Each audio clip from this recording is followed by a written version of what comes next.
Hello friends, ఎలా ఉన్నారు? బాగున్నారా? నేనైతే చాలా బాగున్నాను. ఇవాళ వచ్చేసి సాటర్డే నవంబర్ 8. ఇవాళ కూడా నేను మార్నింగ్ లేచేసి ఆల్రెడీ వెజిటేబుల్స్ షాపింగ్ చేసేసుకున్నాను కర్రీ చేయడానికి. ఇక్కడ నా గిన్నె చూపిస్తున్నాను అనమాట. ఇది నేను రీసెంట్గా తీసుకున్నాను, హనీకోమ్ది. బట్ ఎంత డ్యూరబుల్గా ఉంటుంది అనేది ఇంకా తెలీదు, వాడి చూసే కొన్ని మంత్స్కి తెలుస్తుంది. బట్ లైఫ్ టైం వ్యారంటీ ఇస్తున్నారు. ఇక్కడ నేను దోశ బ్యాటర్ కూడా రెడీ చేసుకున్నా. నేను అన్నీ గ్రైండ్ చేసి పెట్టుకున్నాను అనమాట. సో ఫస్ట్ అయితే దోశలు వేసేసుకుంటున్నా. బట్ నా దోశలకి కొంచెం కెమెరా ఫియర్ అండి, ఏమనుకోవద్దు. నేను కెమెరా ఆన్ చేసినప్పుడు అసలు మంచిగా రావట్లేదు. అలా అని నాకు దోశలు వేయడం రాదు అని అనుకోవద్దు, నాకు దోశలు వేయడం వచ్చు. కానీ ఎందుకో కెమెరా ఆన్ చేసినప్పుడు రావట్లేదు. ఇది లాస్ట్ కెమెరా ఆన్ చేయకుండా చేసా, వచ్చింది.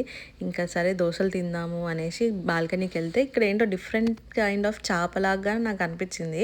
కానీ అది చూస్తే అది ఫిష్ కాదు, అది ఇగ్వానా. ఇక్కడ ఫ్లోరిడాలో ఎక్కువ ఉంటాయి అన్నమాట ఇవి. ఇంకా కొన్ని రోజులు అయితే ఇవి కనిపించవు, ఎక్కడో లోపలికి వెళ్ళి దాక్కుంటాయి చలికి తట్టుకోలేక. బట్ నాకు ఇగ్వానాస్ వాటర్లో స్విమ్ చేస్తాయని నాకు ఇప్పటిదాకా తెలీదు. ఇవాళ నేను చూడడం ఫస్ట్ టైం. మా బాల్కనీకి వస్తే చాలు మస్తు టైంపాస్ అవుతుంది. అన్ని బర్డ్స్, డక్స్ అన్నీ ఉంటాయి. ఇక్కడ ఒక అతను ఫుడ్ వేస్తున్నాడు దానికి. ఇంకా దోశలు తినేసాక మెల్లగా టీ పెట్టుకుంటున్నాను. నేను టీ బ్యాగ్స్ వాడతాను. నాకు ఎందుకో ఈ టీ బ్యాగ్స్ నచ్చాయి అనమాట. ఒక దగ్గర తాగాను బయట, సో నాకు నచ్చిందని ఇవే టీ బ్యాగ్స్ తెచ్చుకున్నాను. సో టీ తాగుతూ మన ఇగ్వానా ఏదా అని చూస్తే అది స్విమ్స్ చేసి చేసి అలసిపోయి అక్కడ రిలాక్స్ అవుతుంది. ఇంకా ఇంతకంటే నా ఫోన్లో జూమ్ అవ్వట్లేదు, మీకు కనిపిస్తుంది అనుకుంటున్నాను.